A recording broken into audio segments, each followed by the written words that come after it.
Party ने आपको यहाँ पे नॉमिनेट किया है कठुआ उधमपुर सीट के लिए, तो किस तरीके से आपकी जो जीत है उसे सुनिश्चित करने आप जा रहे हैं? देखिए, आपको मालूम है कि रियासत में गुलाम नबी आज़ाद साहब ने डेमोक्रेटिक प्रोग्रेसिव आज़ाद पार्टी बनाई। आज 1.25 साल हो गया हमारी पार्टी को बने हुए।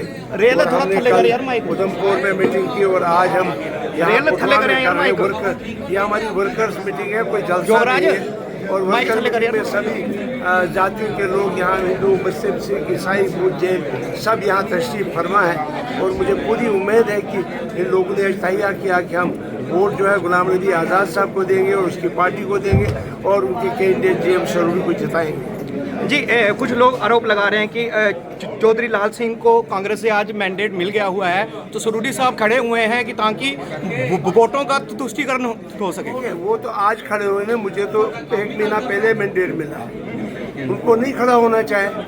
अगर उनको खड़ा होना था पहले होना चाहिए जब हम खड़े हुए। फिर अगर वो सेकुलर थे हमें सपोर्ट करनी चाहिए थी। अगर बीजेपी को हटाना था तो फिर हमें सपोर्ट करनी चाहिए थी।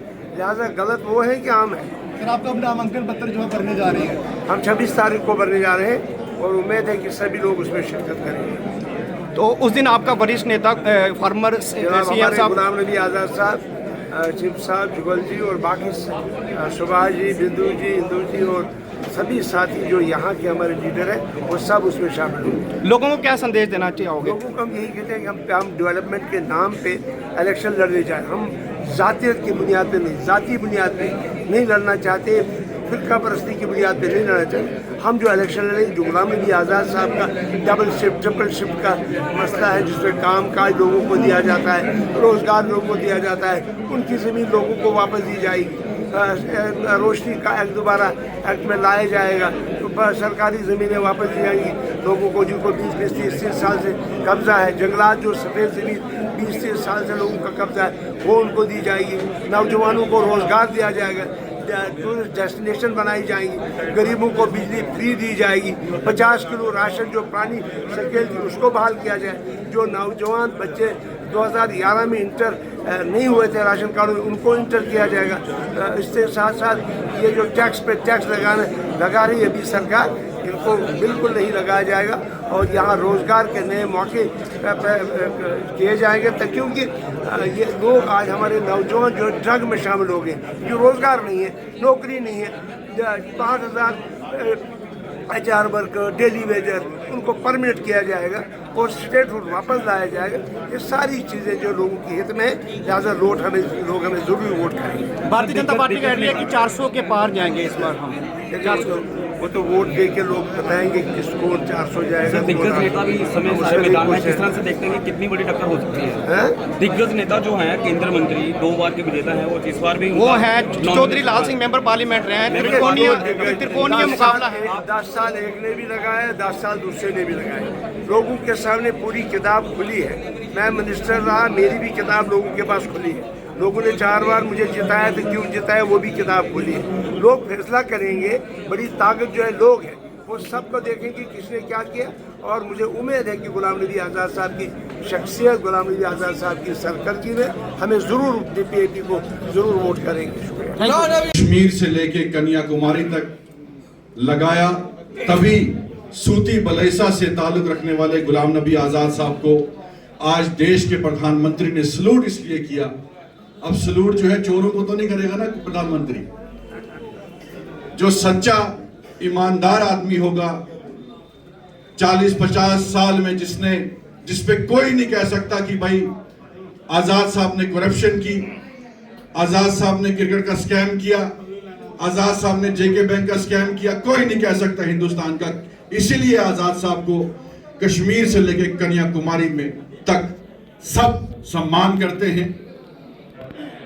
और आज हमारे पास जो कैंडिडेट हैं GM सरूरी साहब, कोई नहीं कह सकता, मैं चैलेंज करता हूं, जो हमारे आज यहाँ के भाजपा के MP हैं, अगर इनकी टक्कर में कामों की बात करें तो जब सरूरी साहब R&B मिनिस्टर था तो सरूरी साहब ने हमारे कश्मीर हो, जम्मू हो, हर जगह, चाहे पुल हो, सड़कें हो, बहुत काम किया। और आज़ाद साहब ने भी लोगों से पूछा कि भाई आपका पार्लियामेंट में नुमाइंदा कौन होना चाहिए। हमने भाजपा की तरह, एनसी की तरह, कांग्रेस की तरह ऊपर से पैराशूट से नुमाइंदा नहीं लाया। आजाद साहब ने लोगों से पूछा, आपसे पूछा कि कौन नुमाइंदा होना चाहिए। हमें काम करने वाला नुमाइंदा होना चाहिए, जो लोगों के बीच में रहे। दिल्ली में बैठा हुआ नुमाइंदा नहीं चाहिए, हमें वो नुमाइंदा चाहिए जो कुठुआ में जाए, लोगों का दर्द, जिसको एहसास हो कि यहाँ पानी है, यहाँ बिजली है, यहाँ सड़क है, राशन है, स्कूल बनना है, कॉलेज बनना है। ये काम एक एमपी ने करने। आपकी जमीनों पे हमला हुआ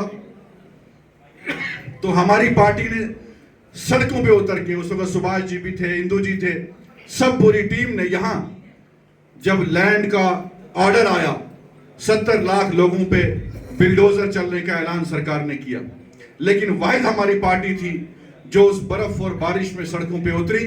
आजाद साहब ने देश के होम मिनिस्टर से बात की और तब वो बिल्डोजर रुक गए, नहीं तो 70 लाख लोग जो हैं आज सड़कों पे होते। हमने काम करना है, हमने जात और धर्म को नहीं बल्कि लोगों के दुख और दर्द को समझना है। यही गुलाम नबी आजाद साहब का नारा है। हिंदू हो चाहे मुसलमान हो, सिख हो, ईसाई, जब वो चीफ मिनिस्टर थे, के दफ्तर के दरवाजे हर जात और धर्म के व्यक्ति के लिए खुले होते। उन्होंने कुठुआ में जो है वही काम किया जो उन्होंने कश्मीर में काम किया, वही काम रजौरी में किया, वही काम जो है डोडा में किया। आज लद्दाख के हमारे भाई कहते हैं कि आजाद साहब ने ये नहीं देखा कि लद्दाख के लोग हमें वोट देंगे या नहीं देंगे। आज वो भी डरने पे हैं लद्दाख के हमारे भाई की हमें यूटी बना दिया। आज हमारी स्टेट जो थी उसको यूटी का दर्जा दिया। आज हमारे जम्मू के लोगों की जमीनें छीनी गई।